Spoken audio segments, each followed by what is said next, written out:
अजीज नाजरीन, मैं अयाद ज़रीफ आप सब देखने वालों को हमारे रोज़ के बाइबली मुतालिया प्रोग्राम की इस नई किस्त में खुशामदीद कहता हूँ। मैं आपको बताता चलूँ कि इस प्रोग्राम में हम बाइबल मुक़द्दस की तमाम किताबों यानी पैदाइश से मुकाशवा तक हर सोमवार से जुमा आपके लिए मुतालिया पेश करते हैं। अभी हम गिनती की किताब का मुतालिया कर रहे हैं जो पुराने अहदनामे की चौथी किताब है, और आज हम 31वें और 32वें बाब का मुतालिया करेंगे और हम मिद्यानियों से लिए जाने वाले इंतकाम और माल गनीमत की तकसीम को देखेंगे और जानेंगे, और मज़ीद यरदन के मशरिक को मुंतखब करने वाले कबीले, ताकि वो एक ऐसी जगह हो जहां उन्हें खुदा के बाकी लोगों की तरह यरदन को पार करके उनके लिए नए मुल्क की मिरास में ना जाना पड़े। लेकिन प्रोग्राम के बाकायदा आगाज से पहले मैं खुदा के खादिम डॉक्टर एसाम को स्टूडियोज में खुशामदीद कहूँगा। बहुत शुक्रिया आप भाई। कैसे हैं? मैं ठीक हूँ। साथ ही हमारे दीगर मेहमानों को भी खुशामदीद। डॉक्टर एसाम, मैं 31वें बाब की कुछ आयात पढ़ूंगा, उसके बाद मैं आपसे सवाल पूछूंगा। फिर खुदावंद ने मूसा से कहा, मिद्यानियों से बनी इसराइल का इंतकाम ले, इसके बाद तू अपने लोगों में जा मिलेगा। तब मूसा ने लोगों से कहा, अपने में से जंग के लिए आदमियों को मुसल्ला करो, ताकि वो मिद्यानियों पर हमला करें और मिद्यानियों से खुदावंद का इंतकाम लें। और इसराइल के सब कबीलों में से फी कबीला 1000 आदमी लेकर जंग के लिए भेजें। सो हजारों हजार बनी इसराइल में से फी कबीला 1000 के हिसाब से 12,000 मुसल्ला आदमी जंग के लिए चुने गए। यूं मूसा ने हर कबीले में से 1000 आदमियों को जंग के लिए भेजा और अलीजर काहिन के बेटे फिनहास को भी जंग पर रवाना किया, और मकदस के ज़रूफ और बुलंद आवाज के नरसिंगे उसके साथ कर दिए। और जैसा खुदावंद ने मूसा को हुक्म दिया था उसके मुताबिक उन्होंने मिद्यानियों से जंग की और सब मर्दों को कत्ल किया। और उन्होंने उन मकतूलों के सिवा अवी, रकम और सूर और हूर और रिबा को भी, जो मिद्यान के 5 बादशाह थे, जान से मारा, और बाऊर के बेटे बलाम को भी तलवार से कत्ल किया। और बनी इसराइल ने मिद्यान की औरतों और उनके बच्चों को असीर किया और उनके चौपाए और भेड़ बकरियां और मालो असबाब सब कुछ लूट लिया, और उनकी सकूनत गाहों के सब शहरों को जिनमें वो रहते थे और उनकी सब छावनियों को आग से फूंक दिया। और उन्होंने सारा माल गनीमत और सब असीर, क्या इंसान क्या हैवान, साथ लिए, और उन असीरों और माल गनीमत को मूसा और अलीजर काहिन और बनी इसराइल की सारी जमात के पास उस लश्करगाह में ले आए जो यरीहो के मुकाबिल यरदन के किनारे किनारे मुआब के मैदानों में थी। खुदा ने मूसा को जंग की तैयारी का हुक्म क्यों दिया और मिद्यानियों से बदला लेने को क्यों कहा? यहाँ 2 बातों का पता चलता है कि खुदा का मसला उनसे बदला लेना था। उन्होंने अपनी बुराई से खुदा को गुस्सा दिलाया था। वो गुस्ताख थे। गुस्ताख थे और उनकी बुराई की वजह से उन्होंने खुदा के लोगों को रंजीदा किया। सो यहाँ पहले तीसरी आयत में यह है कि उन्होंने खुदावंद से इंतकाम लिया था। और दूसरी बात पहले दूसरी आयत में कि मिद्यानियों से बनी इसराइल का इंतकाम ले। सो जो खुदावंद के लोगों को रंजीदा करता है, खुदा भी उनको रंजीदा करता है। सो यहाँ इंतकाम खुदा और खुदा के लोगों के लिए है, और वो उन्हें हर सूरत में अजियत पहुंचाना चाहते थे। तो उन्होंने बलाम बिन बागूर से मदद ली ताकि वो खुदावंद के लोगों को अजियत पहुंचा सकें, लेकिन ऐसा ना हुआ। लेकिन वो बाज ना आए। उन्होंने बाल फोरस जैसा वाकया अंजाम दिया, जैसा कि हमने पहले देखा। सो उन्होंने खुदा के लोगों से कहा कि गैर मबूदों की इबादत करें और मुआबी औरतों के साथ जनाकारी करें। और मेरा ये मानना है कि जब कोई बुराई की राह पर चलता है तो खुदा उनका इस तरह मुकाबला करता है कि खुदा के लोगों को अजियत दे। यहाँ जंग की नहीं बल्कि इंतकाम की जरूरत है। सही। सो डॉक्टर एसाम, चूंकि गैर ईमानदार जो बाइबल के खुदा पर तनकीद करते हैं, कलाम के इस हिस्से पर हमला आवर होते हैं, खासकर पुराने अहदनामे की जंगों पर और दूसरे लोगों की जान लेने पर। हम जानते हैं कि खुदा पाक है, सही। और बहुत बार वो अपना इंतकाम सैलाब की सूरत में लेता है, या फिर मैं कहना चाहता हूं कि सदूम और अमूरा की तबाही की सूरत में। लेकिन कौम की शुरुआत के दौर में उसने अपने लोगों को हुक्म दिया कि वो कौमों के खिलाफ जिनकी बदी हद से बढ़ चुकी है उसकी अदालत के हथियार बिल्कुल। बने। क्या वो लोगों को सिखाना चाहता था, जबकि वो खुदावंद की अदालत को उन लोगों के खिलाफ अमल में ला रहे थे जिन्होंने गुनाह किया? यकीनन आप क्या कहेंगे? खुदा बदी से खुश नहीं होता, और अगर उनके साथ ऐसा हुआ तो उनके साथ ऐसा होने की वजह बदी थी। सो अगर आप बदी के अंदर हैं तो आप खौफ खाएं। सही। ऐसा ना करें कि इंतकाम का मुंह देखना पड़े, क्योंकि बदी का बदला जरूर लिया जाता है। सो बुराई का इंतकाम रिश्तेदारों और परदेसियों दोनों से लिया जाता है। बदी से खौफ खाएं, क्योंकि ये बदी का अंजाम है, और मोहतात रहें, क्योंकि जो कुछ आप करते हैं आपके साथ भी वैसा ही होगा। सही। लिहाजा खुदा के लोग पुलिस या सिपाहियों की मानिंद थे जो उन लोगों को सजा दे रहे थे जिन्हें खुदावन ने बारहा खबरदार किया था, और उनकी बुराई का पैमाना लबरेज हो चुका था ताकि वो जान सकें कि खुदा पाक है। मैं तवक्को कर रहा था कि मूसा आएगा और उनकी वापसी पर उनका खैर मकदम करेगा और खुशी करेगा, क्योंकि वो मदियानियों को मारकर माले गनीमत लूट लाए। जी। लेकिन 13वीं आयत में लिखा है, तब मूसा और अलीजर काहिन और जमात के सब सरदार उनके इस्तकबाल के लिए लश्करगाह से बाहर गए, और मूसा उन फौजी सरदारों पर जो हजारों और सैकड़ों के सरदार थे और जंग से लौटे थे झल्लाया, और उनसे कहने लगा, क्या तुमने सब औरतें जीती बचा रखी हैं? देखो, इन्हीं ने बलाम की सलाह से फगूर के मामले में बनी इसराइल से खुदावंद की हुक्म अदूली कराई, और यूं खुदावंद की जमात में वबा फैली। मूसा क्यों गजबनाक हुआ? जंग बहुत ही अजीब है, ये खुदा के लोगों और खुदा के लिए इंतकाम की जंग है। वो कौन था जिसने मूसा के दिनों में जमीन पर जंग लड़ी थी? यशवा, जी। ठीक है। उसने उससे पहले ही खरूज 17 में कहा था कि कुछ आदमी चुनकर ले जा के वो अमालिकियों से लड़ें। सरदार अली अजर का बेटा फिनहास था, और मुकद्दसों के ज़रूफ और बुलंद आवाज के नरसिंगे उसके साथ थे, क्योंकि ये खुदावंद ये की कहानत जंग का अमल थी। था। नरसिंगों को जंग में इस्तेमाल करने का मकसद ये था कि वो खुदावंद खुदा की हजूरी को याद करें ये कहानत का काम है। और अपने दुश्मनों से निजात हासिल करें। कहानत का काम इस जंग में बहुत अहम था, और ये सिर्फ कहानत का काम ना था, और इस काम को करने वाले ने बुराई का खात्मा किया। सही। सो वो तमाम निशानात जो यहाँ हैं वो खुदा से बदी के नफरत के निशान ठीक हैं, है। और कहानत का काम है।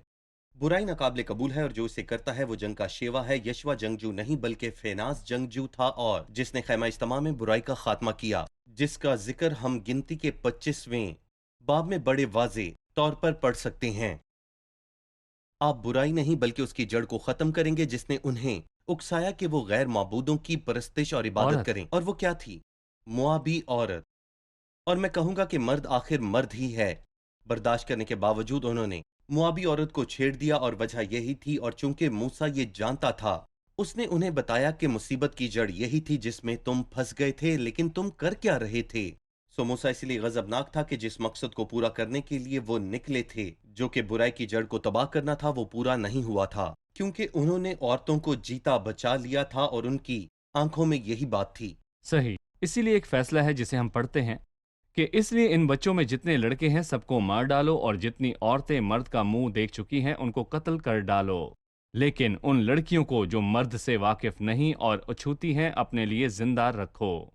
सो यहाँ सजा देने की वजह जुदा करना है। हम देखते हैं कि जो गुनाह में शामिल है वो उसे मार डालते हैं, लेकिन आम तौर पर ऐसा नहीं होता, क्योंकि बाइबल पर यह भी इल्जाम है कि इसमें हलाकत और तबाही को अमल में लाया गया। उन लोगों की बात करें तो यह हलाकत नहीं थी। पीछे हमने देखा इसी तरह गिनती में उसे असाऊ और अदूम का इंतजार करने और लड़ाई ना करने का कहता है। वो इसका मसला नहीं, क्योंकि गुनाह का पैमाना लबरेज हो गया। सो खुदा सब्र करता है जब तक बदी का पैमाना लबरेज ना हो जाए। और दूसरी वजह ये कि जो उन्होंने किया, बल्कि वो जो कल ये करेंगे। सही। और लोगों पर रहम करके, मेरा मतलब है कि अगर ये बच्चा कल को अपने बाप जैसा ही निकल आया तो इसका मर जाना ही बेहतर है। ये इलाही सोच है। शुक्रिया। हम एक छोटा सा वक्फा लेंगे और फिर दोबारा हाजिर होंगे।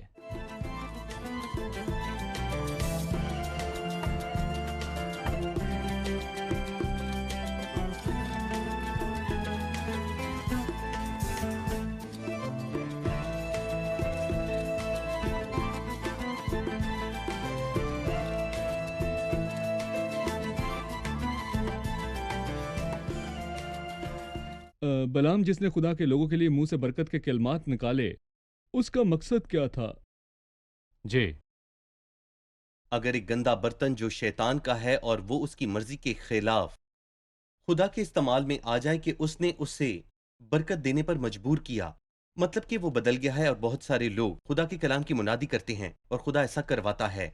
इसका यह मतलब नहीं कि वो बदल गए, भले ही उन्होंने बरकत के कलमात कहे और कहा मुझे मर जाने दो। उसने मिन्नत की, तू जीना क्यों नहीं चाहता? इसके बाद ये वही था जिसने मुआबी औरतों के साथ जनाकारी में धकेला, और उसी ने मशवरा दिया जैसा हम पढ़ते हैं। सो बुराई उस आदमी में जड़ पकड़े हुए थी और वो तौबा करना नहीं चाहता था। और दूसरी बात, उसने खुद को एक बड़े शख्स के साथ मुंसलिक किया था। वो उन बड़े बादशाहों के साथ था जिनको उनकी जरूरत थी। और हम बाइबल में पढ़ते हैं کہ وہ ان بادشاہوں کا ساتھی تھا، انہوں نے مدیان اور بلام کے بادشاہوں کو قتل کیا۔ سو وہ بادشاہوں کے ساتھ رہتا تھا، انہیں اس کی ضرورت تھی، جن کے ساتھ وہ رہتا تھا وہ ان کے ساتھ مارا گیا، اور اس کے بعد انہوں نے باغور کے بیٹے بلام کو تلوار کے ساتھ قتل کیا۔ صحیح۔ پھر ان چیزوں کو جو جنگ میں لوٹی گئی تھی ان کو تقدیس کے عمل میں لایا گیا۔ آیت نمبر 21۔ اور علیزر کاہن نے ان سپاہیوں سے جو جنگ پر گئے تھے کہا کہ شریعت کا وہ آئین جس کا حکم خداوند نے موسیٰ کو دیا یہی ہے کہ سونا اور چاندی اور پیتل اور لوہا اور رانگا اور سیسا غرض جو کچھ آگ میں ٹھہر سکے وہ سب کچھ تم آگ میں ڈالنا، تب وہ صاف ہوگا۔ تو بھی ناپاکی دور کرنے کے لیے پانی سے اسے صاف کرنا پڑے گا، اور جو کچھ آگ میں نہ ٹھہر سکے اسے تم پانی میں ڈالنا، اور تم 7ویں دن اپنے کپڑے دھونا، تب تم پاک ٹھہرو گے۔ اس کے بعد لشکرگاہ میں داخل ہونا۔ جنگ سے لوٹنے پر خیمے میں داخلہ ہے، لیکن پاک کرنے اور تقدیس کا ایک عمل ہے۔ پاک کرنا اور تقدیس کرنا، کیا یہ ہمیں کچھ بتاتا ہے؟ در حقیقت یہ بہت اہم سوال ہے، کیونکہ جنگ میں انسان حساس ہوتا ہے، اور یہی ان لوگوں کے ساتھ ہوا، لیکن یہاں انہوں نے ایک ایسی غلطی کی جو انہیں نہیں کرنی چاہیے تھی۔ سو جو یہاں مسئلہ ہے وہ چاروں اطراف سے پاکیزگی کا مسئلہ ہے، اور جو مال غنیمت انہوں نے لوٹا اس کی تقسیم کی ضرورت تھی۔ گویا خدا انہیں کہہ رہا تھا کہ یہ پاکیزگی کا معاملہ ہے، اور تمہیں اس میں کس نے الجھایا، کس کی وجہ سے جنگ ہوئی، وہ پاکیزگی کا نہ ہونا تھا۔ سو ہر چیز میں پاکیزگی کا خیال رکھو، مال غنیمت میں پاکیزگی کا خیال رکھو، اور جب تم جنگ سے لوٹ رہے ہو تو تمہیں بہت سی چیزوں کا خیال رکھنا ہے، اسی لیے خیمے میں داخل نہ ہو جب تک تم ان باتوں کا خیال نہ رکھو، چاہے تم نے کی ہو یا پھر نہ کی ہو۔ آپ ہمیں روحانی جنگ کے متعلق بتائیں، اور ہر روحانی جنگ کے بعد پاکیزگی کی حالت میں رہنے کی ضرورت کے متعلق بتائیے۔ یا اگر میں ایک خدمت کے لیے جاتا ہوں اور فتح مند ہو کر لوٹتا ہوں تو مجھے کہاں جانا چاہیے؟ خداوند نے مجھے خاص جگہ پر استعمال کیا اور میں نے خداوند کے لیے بہت سی روحوں کو جیتا، اور میں ایک روحانی فتح مند جنگ سے لوٹ رہا ہوں، اور میرا اگلا قدم کیا ہونا چاہیے؟ روحانی جنگ میں فتح ایک ایماندار کے لیے سب سے بڑا خطرہ ہے۔ ذرا سوچئے، کیسے؟ ایک ایماندار فتح مند ہونے سے پہلے خطرے کو لے کر اتنا حساس نہیں ہے، صحیح۔ لیکن فتح کے بعد وہ شیخی اور فخر کرتا ہے اور اپنے ہتھیار کو ایک طرف رکھ دیتا ہے کہ اس نے جنگ کو تمام کیا، آرام سے بیٹھ لیکن جاتا یہی ہے۔ وقت ہے کہ دشمن داخل ہوتا ہے۔ بائبل بتاتی ہے کہ قدیم لوگوں کی تاریخ میں بھی وہ جگہ جہاں سے انہوں نے لڑائی کا آغاز کیا جلجال ہے، بدن کی تمام خواہشوں کو مٹانا۔ لیکن آپ جنگ سے جب بھی واپس آتے ہیں تو آپ کہاں جاتے ہیں؟ آپ جلجال کو جاتے ہیں۔ یہ وہ جگہ ہے جہاں سے شروعات ہوئی اور آپ کو وہیں واپس جانا ہے۔ کیوں؟ تاکہ تمام بری خواہشات کا خاتمہ کیا جا سکے، اور وہ باتیں جو ہم پر پل سکتی ہیں چاہے ہم اس سے واقف ہوں یا نہ ہوں، یہ ایماندار کی خاص ضرورت ہے۔ در حقیقت خدا کی حضوری ہماری جگہ ہے جہاں سے ہم تمام روحانی باتوں کا آغاز کرتے ہیں، جہاں ہم زندگی گزارتے ہیں اور اپنی خدمت کو پورا کرتے ہیں اور اس میں جیتے ہیں۔ بیک وقت ہم خدا کی طرف لوٹتے ہیں اور پاؤں ڈولتے ہیں۔ دنیا میں چلنے پھرنے کے بعد ہمیں اس کی ضرورت ہے، کیونکہ بہت گرد و غبار ہم پر پڑ جاتا ہے۔ ہمیں اس کی ضرورت روحانی فتح کے بعد بہت زیادہ ہوتی ہے۔ صحیح۔ 25ویں آیت سے 31ویں آیت تک باب کے آخر تک مال غنیمت کی تقسیم پر بات کی گئی ہے، اور ظاہر ہے کہ سب ہی کا اس میں حصہ ہوگا، لیکن اسے خدا کا حصہ دینے کی بھی ضرورت ہے۔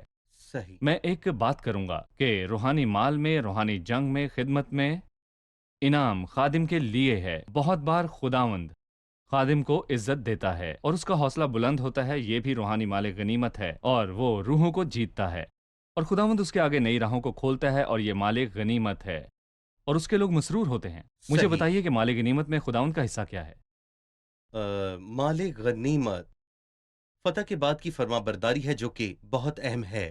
ہر خدمت میں فتح مندی نہیں ہوتی، نہ ہی ہر خدمت میں مال غنیمت، صحیح۔ لیکن وہ خدمت جو صحیح طور پر فرما برداری کا نتیجہ ہے ضرور فتح مندی ہوگی، اور اس کے بعد اسے مال غنیمت بھی ضرور ملے گا۔ اور ہم پڑھتے ہیں کہ ہر کوئی مال غنیمت پاتا ہے، لوگوں نے فائدہ اٹھایا، جو آگے گئے انہوں نے بھی، اور ان سے آگے والوں نے بھی، اور کاہنوں نے بھی اس سے فائدہ اٹھایا۔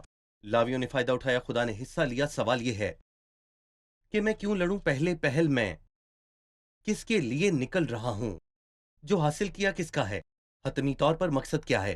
سو اگر ہر ایک روحانی جنگ کے اختتام پر خدا کو جلال نہ ملے، اور نکلتے وقت اگر کسی شخص کا مقصد خدا نہیں ہے، اور روحانی معاملات میں بس یہی کر سکتا ہو کہ وہ گناہگاروں کو یا ایمانداروں کو، بھلے ہی وہ تکلیف میں مبتلا ہوں یا نہ ہوں، پکڑ کر خدا کے پاس لائے اور اس کی حضوری میں پہنچا دے، تو پھر جو میں کرتا ہوں بیکار ہے۔ صحیح۔ تو پھر میں نے جو کیا وہ اپنے ہی فائدے کے لیے کیا، اور میں نے جو کیا उससे मुझे खुशी मिली। खैमा इज्तिमा की वो जगह भरी हुई थी और ये तमाम तर बातें बेकार हैं जब तक कि खुदावंद को उसका हिस्सा ना मिले और वो लोग खुदावंद में पैवस्त ना हो और खुदावंद को उन लोगों में सही मुकाम ना मिले। सही, शुक्रिया। डॉक्टर एहसाम, अब मैं 32वें बाब की तरफ आऊँगा और मैं उसकी पहली 5 आयत पढ़ूँगा, फिर आपसे सवाल पूछूँगा।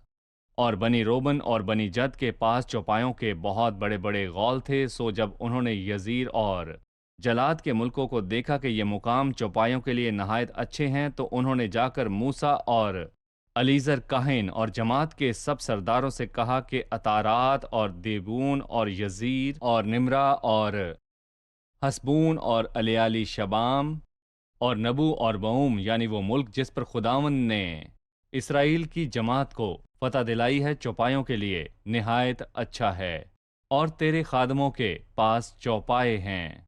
सो वो कहने लगे कि अगर हम पर तेरे करम की नज़र है तो इसी मुल्क को अपने खादमों की मेरास कर दे और हमको यर्दन पार ना ले जा।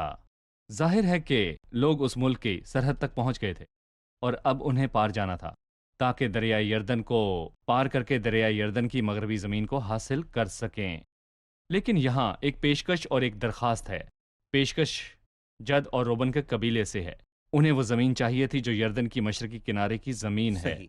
वो यर्दन को पार नहीं करना चाहते थे। अब हम नक्शे को देखेंगे और आप बताइए कि वो मुल्क कैसा दिखाई देता था और ये कहानी यर्दन के मशरिक और यर्दन के मगरिब के बारे में क्या बताती है। जी, जैसा कि हम देख रहे हैं ये दरिया यर्दन है जो बहरे मुर्दार के किनारे यर्दन की मशरकी जमीन है, जिन्हें मुआब और मुआन और अराम और जनूबी अदूम का हिस्सा होना चाहिए था, जो मुल्क उन्हें लेना था और वो अमूरी बादशाह का था, हसबून और बदकार अमूरी सही। बादशाह। और अमूमन खुदा का ये वादा था कि वो दरिया यर्दन को पार करेंगे और जब वो यर्दन पार करेंगे तो अपने भाइयों के साथ यर्दन का मशरकी हिस्सा लेंगे। ये आम सूरत वो हाल है। यर्दन की मशरकी ज़मीन को ले लेंगे। जी माफी चाहता हूँ, वो अपने भाइयों के साथ मशरकी जमीन लेंगे। सही। दर हकीकत ये बड़ा जरूरी है क्योंकि यर्दन को पार करने में बहुत बड़ा भेद है।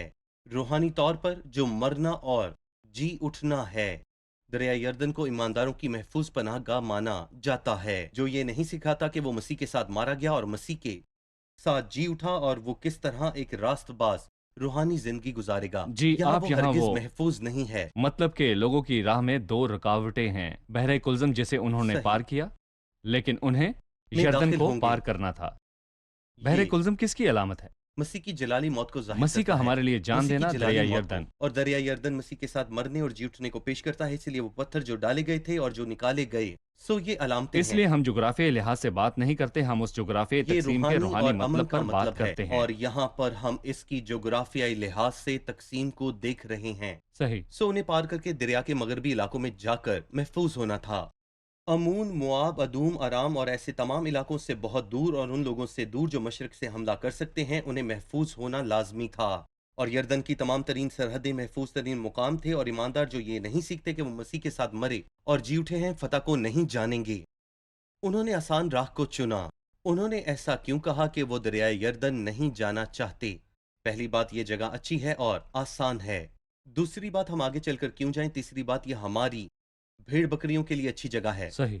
उनका रेवड़ माले गनीमत के सबब से बहुत ज्यादा बढ़ गया था और जब हम माले गनीमत के ताल्लुक से खुदा पढ़ते की हैं, भलाई वसी है। खुदा की भलाई बहुत वसी है। सो हमारे पास ये बकरियां हैं और हमें इनकी फिक्र है। यहाँ तक कि मूसा को लगा कि वो लोगों का हौसला पस्त कर रहे हैं क्योंकि वो मुल्क में जाने से खौफजदा थे, क्योंकि उन्हें खबर मिली कि वहां पर जब्बार हैं और ये जंग बहुत ज्यादा सख्त जंग है और हम आगे नहीं जाएंगे क्योंकि ये जगह बहुत अच्छी है। सो इन दो कबीलों ने यर्दन के मशरक में रहने का फैसला किया, जो रोबन और जद का कबीला है, और फिर मनसी का आधा कबीला भी उनके बिल्कुल साथ मिल सही गया कहा। और बाकी कबीले यर्दन के मगरबी सिमत में होंगे। यर्दन को पार करना रूहानी तौर पर हमें मसीह के साथ हमारी मौत के मुतालिक बताता है और उसे पार करना जरूर है ताकि उस फतह का तजर्बा हासिल कर सकूं जो नए मुल्क और नई जिंदगी का तजर्बा है। हम एक छोटे से वक्फे के बाद दोबारा हाजिर होंगे।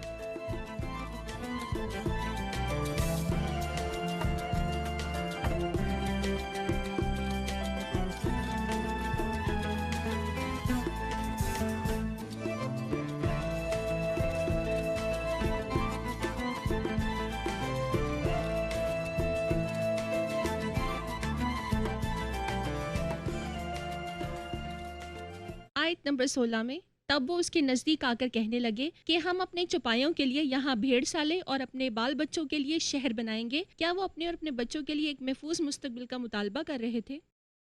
جی، ان کی یہ درخواست کہ ان کے بچوں کا مستقبل محفوظ ہو، کیا اور یہ ان کی غلط بھیڑ تھا یا بکریاں صحیح؟ ہم وہ انہیں یہاں مل ذرا جائیں گی۔ ترتیب سے دیکھتے ہیں۔ اس سے پہلے کہ وہ بچوں کے لیے ایک شہر تعمیر کرنے کا کہتے، انہوں نے یہ کہا کہ بھیڑ بکریوں کے لیے بھیڑ سالے بنائیں گے۔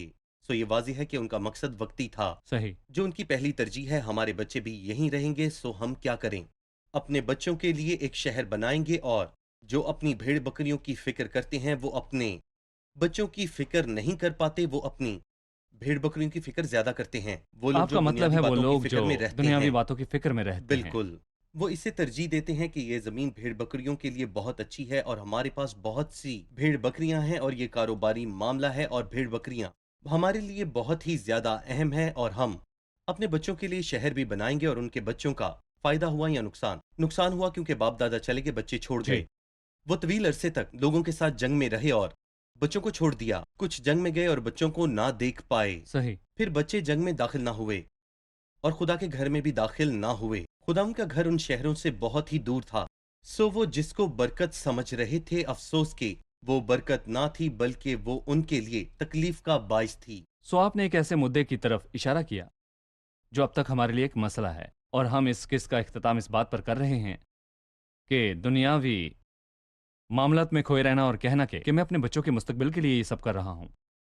سو وہ جس نے اپنے بچے ساتھ لے کر ان کے ساتھ ہجرت کی اور دور نکل گئے، ایسی جگہوں پر گئے جہاں پر عبادت بالکل نہیں تھی، نہ خدا ان کے نام کی یادگاری تھی، اور وہ یہ کہتا ہے کہ میں اپنے بچوں کے روشن مستقبل کے لیے یہ کرتا ہوں، تو اسے آرام نہ ملے گا، اور کچھ وقت کے بعد اس کے بچے بھی اسے چھوڑ دیں گے اور وہ بری صحبتوں میں پڑ جائیں گے۔ میں اس شخص سے کہوں گا جو اپنا گھر چھوڑ کر دور کی صحیح، جگہ پر جاتا ہے اور وہ کہتا ہے کہ میں صرف اپنے بچوں کے مستقبل کے لیے یہ سب کر رہا ہوں، وہ شخص پیسہ بناتا ہے لیکن اس کی اولاد خراب ہو جاتی ہے۔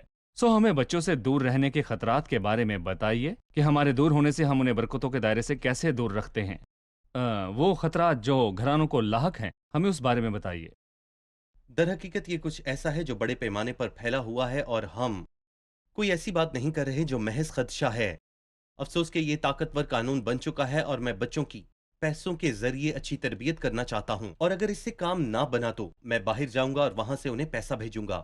اور میرا یہاں والدین سے ایک سوال ہے، وہ کون سی انشورنس ہے جو آپ اپنے بچوں کے لیے چاہتے ہیں؟ یہ ذمہ داری ہے جو خدا نے آپ پر ڈالی ہے کہ ابدیت کے لیے اپنے بچوں کو تیار کریں، کیونکہ ہم اپنے بچوں کو ابدیت کے لیے تیار کرنے کے ذمہ دار ہیں۔ جی، اور دوسری اہم بات یہ ہے کہ بچوں کی پرورش ایک اچھے اور خاص ماحول میں کی جاتی ہے۔ اسے ماں باپ کی ضرورت ہے جو اس کی ضرورتوں کا خیال رکھیں اور اس پر نظر رکھیں۔ اسے پیار کرنے والے ماں باپ اور اچھے ماحول میں پرورش کی ضرورت ہے، اور اس کے علاوہ ایک روحانی ماحول بھی ہے جس میں ان کی پرورش ہونا بھی بہت ہی زیادہ ضروری ہے۔ میں یہ نہیں کہہ رہا کہ کسی کو بھی ایسا نہیں کرنا چاہیے، کیونکہ ایسے کچھ لوگ بھی ہیں جن کے لیے خدا کی مرضی ہے کہ وہ جائیں، اور یہ سچ ہے۔ بہت سے لوگوں نے اس پر غور کیا، صحیح، کیونکہ انہوں نے اپنے بچوں یعنی بھیڑ بکریوں کی فکر کی ہے، اور انہوں نے انسانی باتوں کی فکر کی۔ در حقیقت ایسے والدین اپنی قوت کھو چکے ہیں، وہ جو اب تک گئے بھی نہیں، ان کے پاس اپنے بچوں کے لیے وقت نہیں ہے، اور سب سے اہم بات یہ ہے کہ وہ اپنے بچوں کے اسکول کے لیے ایک خاص درجے تک مہیا کرتے ہیں تاکہ انہیں باصلاحیت بنایا جا سکے، تاکہ ان کے بچے دنیاوی چیزوں سے محروم نہ رہیں، صحیح، پر ابدی تیاری پر غور نہیں کرتے۔ سو ابدیت کی فکر کرنا والدین نے ترک کر دیا ہے، اور زیادہ تر وقت دنیاوی ترجیحات میں صرف ہوتا ہے۔ یہی ہمارے والدین کی ترجیح ہے۔ شکریہ ڈاکٹر احسام۔ ہمارے پروگرام کا وقت ختم ہوا چاہتا ہے، آئیے اب مہمانوں سے رائے جانتے ہیں۔ آج کے پروگرام سے آپ نے کیا سیکھا؟ ہم نے دیکھا کہ خدا پاک ہے، کبھی وہ خود ہی عدالت کر کے سزا دیتا ہے، سیلاب کی صورت میں یا جیسے سدوم اور عمورہ پر آگ برسی، اور کبھی وہ لوگوں کو ایسے لوگوں کی تباہی کی ہتھیار بنا کر استعمال کرتا ہے جن کے پاپ کا گھڑا بھر جاتا ہے۔ میں نے یہ سمجھا کہ ایک خادم کی روحانی فتح کو اور روحوں کے جیتنے کے کام کو لاحق سب سے بڑا خطرہ ہے۔ کسی بھائی سے تعریف سننے کے بعد غرور کا آنا ہے، لیکن خداوند اسے اپنے حضور حلیم بنا سکتا ہے۔ وہ لوٹ کر آئے اس فتح کے لیے خداوند کو جلال، نہ کہ خود کو۔ ہم نے جانا کہ خدا پاک ہے اور وہ برائی سے نفرت کرتا ہے اور ہمیں برائی سے دور رہنا ہے اور پاکیزگی میں جینا ہے اور اس میں آگے بڑھنا ہے۔ شکریہ، خدا آپ کو برکت دے۔ ڈاکٹر احسام، بھائی آپ خدا کا آپ بھی کو بہت شکریہ۔ برکت دے۔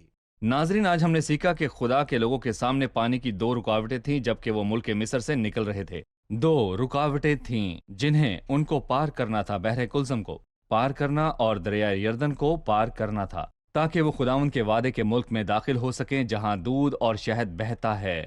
بحر کلزم کو پار کرتے ہوئے ہم ذاتی طور پر مسیح کی موت کو دیکھتے ہیں۔ گویا مسیح کی میری خاطر موت اور میرا مسیح کے ساتھ مرنا مجھے اخلاقی طور پر اس میراث کے لائق بناتا ہے جو کہ روحانی برکتوں کا دائرہ ہے۔ لیکن رومن کا قبیلہ اور جد کا قبیلہ اور منسی کا آدھا قبیلہ یردن کے مشرق میں ٹک جانے پر راضی ہوا۔ انہوں نے مسیح کے ساتھ مر جانے کے خوبصورت تجربے کو حاصل نہ کیا۔ انہوں نے مواب اور آمون کے ساتھ مل جانا قبول کیا اور انہیں یہ خطرہ لاحق تھا کہ مواب اور امون ان پر حملہ کر دیں گے۔ جب تک وہ دوسری رکاوٹ کو پار نہ کریں وہ ہرگز محفوظ نہیں، جو کہ مسیح کے ساتھ مر جانے کا تجربہ ہے۔ میں اپنی خودی کا انکار کرتا ہوں اور یہ جانتا ہوں کہ میں کچھ نہیں ہوں۔ میں یہ جانتا ہوں کہ پرانی انسانیت، پرانا آدم مسیح کے ساتھ مصلوب ہو گیا اور بدن میں کوئی بھی اچھی بات نہیں اور میں مسیح میں نیا مخلوق ہوں۔ اس لیے میں نئے ملک کی اچھی چیزوں سے آسودہ ہو سکتا ہوں۔ اگلے پروگرام میں آپ سے پھر ملاقات ہوگی۔ خدا آپ سب کو برکت دے۔